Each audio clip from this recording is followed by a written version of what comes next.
there, I'm Nikki Nail with Keller Williams Realty, and I wanted to share my story today about how past year has been a transformation for myself and my family. My husband Dan and I, we ended up last year realizing that we were not in a great position, that we had a lot of debt, and everything I was making and working hard to make was coming in and going right back out. I don't even know where the money was going. So that's when we decided we needed to hire someone to help us. Exciting, Nikki. It's been such an honor to work with you and Dan and get to know you over the last, it's been 7-8 months now.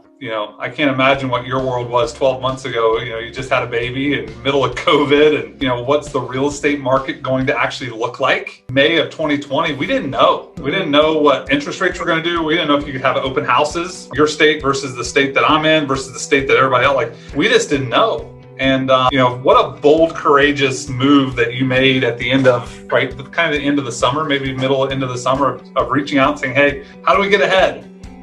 Right, exactly. I was doing very well in real estate, but at the time, if you remember, Dan had lost his job. I realized that I didn't want my money to just be coming in and going. I wanted it to be purposeful, and I wanted to be more intentional with my money. And that's when I realized I needed to hire someone to help me with that process. I had read the book Profit First before, probably back in 2016. I think I had picked it up, and then I kind of put it back down. Never really finished reading it, nor did I implement it. And I needed someone to hold me accountable. And sometimes it's just the accountability that helps. That's what we need. And that's all I needed was a little bit of accountability and direction. At the time, Dan and I did not even have our accounts merged together. Remember, we had separate bank accounts, and being married, that was the easy way out, to be honest with you, because then we just kind of hid our money and we didn't really track each other. Now we track every penny that comes in, and we know exactly what penny goes out. It's been transformational on that part. It's still a challenge. I'm not going to lie. Putting our accounts together was a challenge, but I'm pretty proud that Dan jumped on board with that as well. So, and I know he gained a lot of trust from me. It's always that fine line. There's a couple of fine lines that I have to walk when it comes to when people come into my world that I don't know. Most of the people that come to me, I don't know who they are. They're a referral. They see what I post on social, or maybe they come in through ads or a sales funnel or something, and I just don't know who they are, right? So I have to learn who they are and their personalities. And so much of money is relationship. Nikki's relationship with money, and Dan's relationship with money, and my relationship, but then also Dan and Nikki's relationship with their goals and their future and their money. When they get into my world, Melinda and I have been on this journey for 7 years now. And so our money's been merged together for 7 years. Actually, it's been merged together for 10 years since we've been married, 10 and a half. We just didn't have any money the first 3.5 years. Right. So it's been merged, for the last 7, we've been on this financial journey. And so I'm like, when I hear that, right, and it comes across that husband has his account, wife has her account, money's going like this, and then there's the business account that gets his direct deposit, and your personal account that gets the company deposits, right. And that's just we're never taught that. No, we weren't taught how to handle money when you got your real estate license and you went into your brokerage, buyer presentation, a listing presentation, the contract, sold a house, got paid, now what? What do I do? And that was my big epiphany 4.5 years ago when I got into real estate. My goal was to go build this massive team. And it took me all of about 6 minutes to realize that is not what I wanted to go do in real estate. Yes, I agree. Honestly, our story really was, I think when we looked at it, we didn't even know how much debt we had last year. And that's the crazy part. We didn't even know because we had separate credit cards, everything. And it ended up being $72,000 in credit card debt when we added it up. And to me, it felt like, oh, you're in $20,000, and Dan had his credit card debt. And then I was like, I had to overcome the fact that even though I was the one working at the time, he was staying home with our newborn. I was the one that was going to be paying down this debt. I was going to make this happen. I was determined to make it happen and put it together so that it was us and we had last year. And that's the crazy part. We didn't even know because we had separate credit cards, everything. And it ended up being $72,000. Its debt go away. Like, it wasn't just going to go away on its own. We had to make this happen. And we came together, and it makes me tear up a little bit because it was a lot of debt. Yeah. And it was holding us back. We want vacation homes. We want rental properties. We want everything that you talk about in real estate. We want, and we couldn't get there because we were sitting here paying credit cards every month. One of the biggest transformations that you all went through was you went from I and me to we and us. Your real estate business was the primary income driver over the last, well, not the last 3 months, but the first 4 or 5 months, right? The relationship had to change. The organization stuff had to change. The organizational, right? We had to get organized. We'll talk a little bit about that. And then just the realization that, hey, for this season, Dan's responsibility, financial standpoint, was to ensure that you and he were on the same page on the personal budget, saying, hey, this is what we're going to do. This is how we're going to tell every dollar what to do. And I'm going to own this and you're going to own that, regardless of who made the money. And that was a huge shift, that regardless of who made the money, when you and I had our conversation, we talked about the business. And if you made X amount of dollars, $40,000 one month, how much of that actually went home? Right. And when we made that correlation, and Dan's like, oh, it's not really $40,000. It's like 18 or 24 or 30. That was a huge shift. How much money you had to go make now that you were organized. I have this much debt. We want to pay it off by day X. We want this much money by day Y, right? And so now when we have those numbers, we can just put them into our formula that we created. We calculated and said, that means I have to go do this much revenue. It was life-changing knowing that there was actually a profit. I don't even think I realized when I read Profit First the first time that I actually had an account that was called Profit and was actually profit. Because in real estate, I just, like you said, I had a check come in, paid my bills with that money, and the rest that was left over, I would put into another account to use for business expenses or whatever down the road. I never really gave myself a profit. I was running a business without profit. I just can't believe I was doing that, but I'll never go back to the old way. I heard it last week when I was in a mastermind that the purpose of a business is to serve the needs of the owner. The purpose of a business is to serve the needs of the owner. What's the need of the owner? Well, the needs of the owner is, I got to eliminate debt. I want to create wealth. I want to have some sort of freedom. I want to have real estate. Well, now we're using your real estate vehicle. Mm-hmm. We have to use that to serve the needs of the owner. And you've got to pay yourself first, right? I mean, Grandma taught us that. She told us that. However, all the way through high school and college, it was sales minus expenses equals profit. And in that scenario, everybody else gets paid first. I'm like, so who wins, right? Or who's right? And so one of the biggest epiphanies that I had when I got started in real estate and how I got to our conversation originally was I literally saw once when I was selling real estate, I was on my financial journey. We had actually just done our debt-free scream in 2017. I think I just closed on my first real estate deal. We had done our debt-free scream with Dave Ramsey, paid off $500,000 of debt in 40 months. When I got that first $6,000 check or whatever it was, I looked at it and said, okay, this isn't my money. Like, how much of this is actually our money of the $6,000? As I started reading and saying, okay, hey, if $6,000 comes in, how much do I need to put away for taxes? How much do I need to run my business? Right? Because I was looking at, I need to hire a coach. I need to go to training. I need to go to events. I need to do this stuff. I need to do marketing and advertising. The first number that came to my head was I only get 50% of this money at best. You don't know anything, right? Exactly. Like, last two people you want to owe are like the IRS and the IRS. Right. You just don't want to owe those people. And so as I was selling real estate that first year, I was inside of my real estate brokerage. I was looking around and I was literally watching other people sell real estate to pay last year's taxes. Right. As I was having more conversations, I was like, man, there's nobody making any money here. And even the people that the teams or the solo agents or the mega agents that were producing high levels, right. Like I asked to see their profit and loss statement. And I'm like, where's all the money? And there was no judgment, right? I was like, I don't know what I'm doing. Like, I'm looking for other people's experiences so that I can do better myself. I got exposed to some new information and Profit First and new people. And, I joined a new company and I was surrounded by bigger thinkers. There is a voice in this real estate space for Matt Plummer, and it's not selling Mr. and Mrs. Jones's house. Like, I'll go sell Mr. and Mrs. Jones's house, but that wasn't my voice. And so the more and more I had conversations, fast forward is like, 300, 400 conversations, probably 1,000 coaching calls. 2 years is that real estate agents, Nikki, are no different than where you and Dan were 7 to 8 months ago. I mean, it's not a stereotype. It's just kind of aligning the facts of real estate agents, for the most part, don't make as much as they think. Right? Exactly. I took that first $6,000 check and I'm like, I get 3, but all the awards say 6. Right? So we don't make as much as we think. We spend more than we care to admit. Guilty as charged. And then we're behind on taxes and retirement. That's just kind of that's the norm of real estate agents. And that's probably the norm of most small businesses, and real estate agents just fall into that. And then I uncovered that the 2 things that give agents the most stress and anxiety are inconsistent income and disorganization. $200,000 a year, it's a good income. However, how you make it is inconsistently. You may consistently make 200 grand, but it's not 15,000, 15,000, 15,000, 15,000, 15,000. It's how do we create that predictable income? If you're an agent and you make consistently enough with the organization of our business and our personal finances, and how do they talk together, which led me to, Rachel, who introduced us. I met Rachel 2.5 years ago, maybe a year and a half ago, and we started working a year ago, and they totally smashed it because they got a relationship between her husband's income, her real estate business.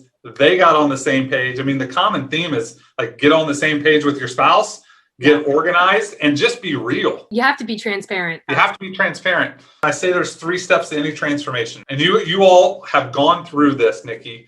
You and Dan have smashed it. And step one is awareness. And you all did very well with this. And it was like, there's no shame, there's no blame, there's no guilt. Dan had a great salary job. COVID hit, lost his job. The reality was September of 2020, there was no income, and you were the sole income provider. Fact. There's no shame, there's no blame, there's no guilt, just the facts. We got $72,000 worth of credit card debt. Doesn't matter how we got there, we got it. Right. Facts. Right? Facts. Now, we talked about how we got there so we didn't make the same mistakes. That's true. That's true. I'll never go back there again. Right. So, but at that moment, it didn't matter. Right. Just give me the number. Right. Mm-hmm. Right. We don't need the story. That's why the box is so small. I just need a number. Right. The box is small, so the story doesn't fit. Right. No, I agree. So you all have done an amazing job working the steps. Right. And this is still something that takes practice. It's literally, we sit down and we do the Financial Friday that you suggested. So we sit down on Fridays and make sure our financials are good so we don't overspend for the weekend when the fun time comes. And then most of the week now, we just pretty much, we're already budgeted. So we know we're eating at home, and, we're not really going out shopping, spending anything. I'm just putting my extra energy into spending time with the kids or working. With the system of every dollar, I know exactly when a check comes in, where my money's going. My budget being prepared each month, and then having the money come in and be directed to each account just makes everything simple. Like there's no thought in that when the check comes in, where before I'd be like, oh, which bill do I have to pay first? And where does my money need to go first? Now I know exactly how much profit I'm making and where it all is going, and I'm prepared each month. And that to me took away a lot of anxiety. The organization and the systemized facts of profit first, of organizing the bank accounts. It's literally the hardest thing on the planet to get an agent. One, everybody has read not everybody, but a lot of people have read the book Profit First. They've started it, number one. Number two is, if they finished it, they didn't set up the bank accounts because they went to their bank and their bank manager looked at them like, have 12 heads. You see, how many accounts do you need? Like, yeah, I need 6 or 5 or whatever it is, right? Whatever, sometimes it's 5, sometimes it's 7 or 8. I think we're up to 11 accounts now. When in doubt, open an account. Like, I don't know, we're saving for a down payment. And this just happened this week.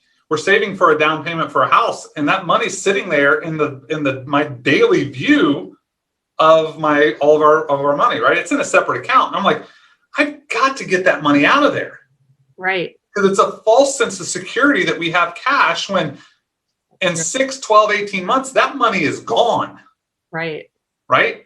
And so if you are saving for a large payment, a large car purchase or a house or a vacation, something that's massive, get that money out of your sight, because it gives you a false sense of security how much money you actually have. And that's actually, we did that. We did set up accounts. We have two bank accounts, two different banks that we bank with. And I set up accounts for taxes and other profits that are in an account that I don't even look at every day. It literally sits there and I just transfer the money into it. And then my goal is like once every 6 months, I'm looking at that money and seeing what's in there to make sure we're still on track. But I don't really take anything out of it. So I just know that it's growing and it's sitting there out of my sight. Yeah. And so when you take that and you do what you did, let's separate the business and personal. And we run $25,000 comes in, or $10,000 comes in, or $50,000 comes in, whatever it is. We've assigned percentages. And so if it's 10 grand and it's 3%, it's $300. If it's 50 grand and it's 3%, it's $1,500, right? And so those percentages don't change based on the money. And then when we put a downward pressure on your expenses, now there's more money to bring home. Yes. And it's huge, right? Because then when you get organized on the personal, it's like, I have $72,000 worth of debt. If I go sell this amount of money, this comes home and I get out of debt on day X because I can throw $2,000 a month at the 72,000. That's 26 months. That's a long time. 36 months, right? That's 3 years. 3 years. That's a long time, right? So then you got really good. And one of the conversations we had was like, hey, how quick do you want to pay off? I want to pay it off within a year. Now that's $6,000 a month that we have to pay on the 72. So now how much do you need to make?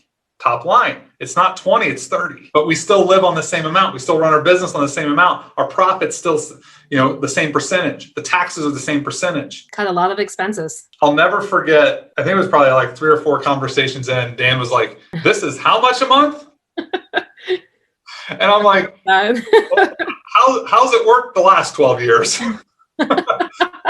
Let's at least give it 6 months. And I think you all probably would agree that it has paid for itself in spades, not only on the financial shift, but more importantly, the commitment and the growth that you and Dan give us a little insight on what that looks like.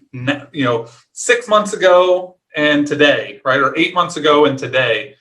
Or even go a year, right? I mean, Tyler just turned 1. So, 12 months ago, what did life look like for Nikki and Dan? What did real estate look like? And then what's it look like today? So this time last year was literally, I don't even know where our money was. So I was kind of all over the place, just trying to work and bring home money. And I kind of let Dan handle the financial aspect of everything versus us sitting down now and talking about it all the time. We never really talked about it. So I would work, bring home my check, put it in the bank account, pay my bills, and let him do whatever with the rest. And I didn't even look at my credit card statements. I truthfully didn't. I hated looking at them. So I would just pay them. I'd be like, all right, let's pay it. Let's pay a little bit more than the minimum. And then they would keep adding up, and that's where I was.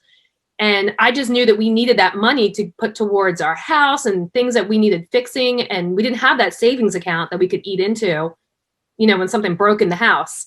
So I would just put it on credit card. And we ended up putting a lot of stuff on credit card. And that's how we got that 72,000 pretty quickly. Mm-hmm. I would say that grew over a 3-year period too. It wasn't even something that we had for a while. It was literally like a 2 or 3 year period where that happened. And then when I had that revolution basically of last year saying, I don't want to keep putting my money towards this credit card debt. I need to pay this off quicker so I can stop, because it was just a cycle. I would pay it and it would put back on the credit card. And so it was never getting paid off. And when you pay it off, it's a different feeling. You see that zero and you don't want anything on it. You're like, no, it's kind of a mind game. And you see it and you're like, I don't want a balance now. Like I literally hide my cards. They're not in my wallet. You know what I mean? They're hidden. I've cut a bunch of them. I canceled some of them. I don't really like credit cards, but for real estate, some of them have been necessary, but I literally pay them off every month now. I do not carry a balance. That is something that's been life-changing for me in my mental state. It's kept me from feeling overwhelmed and feeling down on myself. Like I said, I look at my credit card statements every month now with joy. I don't hide from them. And overall, I think life for Dan and I is just very transparent now. I realized we were just hiding a lot and we didn't want to confront things. And even with our personal life and our friends and everything, we're more transparent. So to me, that's been something that's, I guess the weight on our shoulders was heavy. And then now it feels like it's kind of gone and we can kind of live life now and enjoy life and feel like we're in a good place. Very transformational this past year for sure. You know, there's nothing better for a coach to, one, hear the success, but also see the success and to really see the self-awareness come. You and Dan have truly grown together, right? You've grown up, you've grown together, you've become more self-aware. And I know when we were texting back and forth last week, right, I was leading you down a path to self-discover a challenge, right? And we identified that blind spot. And so, you know, the next 90 days, we're going to work on that blind spot. And so, and it's all growth, right? That's what coaching is. Coaching is growth. Coaching is accountability. You know, working with you, and obviously our friendship has went from zero to a great friendship. We can kind of text back and forth, and we don't have to talk about budgets now. I don't have to ask you, hey, do you have every dollar done for our call this week? Right. Nikki's definitely accountable when it comes to hopping on our first call of the month, and all the stuff's done. You've absolutely smashed it. If there's one thing out there that, you know, you've been in real estate. How long have you been in real estate now, Nikki? Almost 20 years now. Wow. That's like a long time. It's a long time. And so you have known a lot of real estate agents, and you are relating to it. A lot of people that are going to watch this are real estate agents, whether it's through my mediums or your mediums. You do such a great job on putting yourself out there for the various businesses that you have. What are a couple of things that you want the real estate agent of today to know about their business, their finances? You know, what are a couple of things that you just want them to know and take away from this? Sure. That's easy, actually. So I think first thing is about paying yourself. I think you definitely have to set up the bank accounts and just do it. And don't look at those checks coming in as like, you know, like you said, that $6,000 commission check is not really $6,000 to you. You need to just cut that in half and follow the profit first steps, or hire you, of course, and get set up so that you see it as a business. This is not a hobby. You know, this is a business, and you're paying taxes on this. Do you pay taxes on hobbies? I mean, this is a business, and that's how I have started to really look at my business. This is a business that's going to get me to retirement. It's the business that's going to get my kids through school. Like, it's going to get my family what we want. Like, this is a business for me. That to me is like the number one thing that real estate agents don't do, is they don't separate their money and their business expenses are just a big category of business expenses. They're not each laid out in a budget saying, hey, here's my $1,000 for listing, $1,000 for listing photos every month. And I make sure I don't go over that 1,000. I make sure I get my listings now, because I have an account set up with my business expenses, and I know that I can take listings. I was always afraid of that. I was afraid of taking listings and not being able to pay for, you know, photos or staging, and I'd have to put it on credit card. And here I am again in this cycle, right? So now I know I have that cash sitting there. I take a listing, I get the staging done, I get the photos done. It feels like no money out of my pocket. Like, to me, it just feels like I'm going to make a profit on that. It's a very different mindset. And that's what I think people and other agents need to know, is that this is a mindset. That's what is really transformational to me is, yeah, the money part is, and that's the physical part, and that gives my life a different feel and gives my family a different life. But the mindset is just, I'm able to actually do more business. Funny enough, I'm doing more business more consistently. Right. When you remove all of the stressors and you remove all of the congestion and like all of the guessing, right? Mm-hmm. Like the amount of real estate that you're putting into the box right now and closing is, in this market, in your market, is like, it's next level, Nikki. Like, nobody's putting in that much real estate. Like, and the reason is because you've allowed the space, right? You're working less, you're making more, and your money's going at opportunities versus obligations. And that's what happens when we eliminate the bills, right? We eliminate the credit card debts. If agents look at a $10,000 check coming in and they're like, hey, I made $10,000. Like I bought 2 books on Amazon this week for $25, right? Win the Day and Atomic Habits. And it was $25. Do you think Jeff Bezos looks at $25 as part of his salary. No, it's revenue, right? And Jeff Bezos is getting paid X amount of dollars for running Amazon. Real estate agents need to get paid X amount of dollars for doing their work and the work that for running the business and doing the work. And I think that's where most agents miss, is that they're just operators. And that's why most of them are stuck on this treadmill. And for 30 years, they're going to sell 30 houses. And in 30 years, they're going to look back and they'll be like, I sold 900 houses. I made a post yesterday. I was like, when was the last time you went to a real estate agent's retirement party? That's true. And so, there is a better way. There is a better way to run your business. There is a better model to run your business through, financial model to run your business through. And it just takes a little bit of guts, a little bit of courage to one, raise your hand. Yes. Awareness, step one. Decision, step two, and then intentionality, being intentional with that every dollar, being intentional with the percentages of putting a downward pressure on your expenses, putting an upward pressure on your profit so that you don't overpay. You don't overpay in brokerage fees, you don't overpay in taxes, and you don't overpay in expenses. You go do your 30, 35, 40 deals a year, 10, 15, 20 deals a year, and make the most amount of money. At the end of the day, show me the money. I have a profitable business now. That's the key. Thank you. How many families did you serve, and how did that serve you? Well, it's been an honor coming on today. Thanks for letting me share you on your channel, Nikki. It's great. Thank you, Matt. I appreciate it. That was wonderful. Good awesome advice. Well, thank you so much. Look forward to continuing our conversations. And yes, you and Dan are absolutely smashing it. Just know that you all are winning. And you started out right here, right? You started out at the preface, right? And now you're past the introduction and you're on like chapter 2, right? But just this is Atomic Habits, like 1% better every day, right? Right, so, exactly. You just have to keep getting a little bit better every day and just keep moving the ball down the field, just chapter by chapter by chapter, and you'll get to the end of the book. Right. And you and Dan are well on your way. Congratulations. Great job. Thank you so much, Matt. I appreciate it. All right. Have a good night.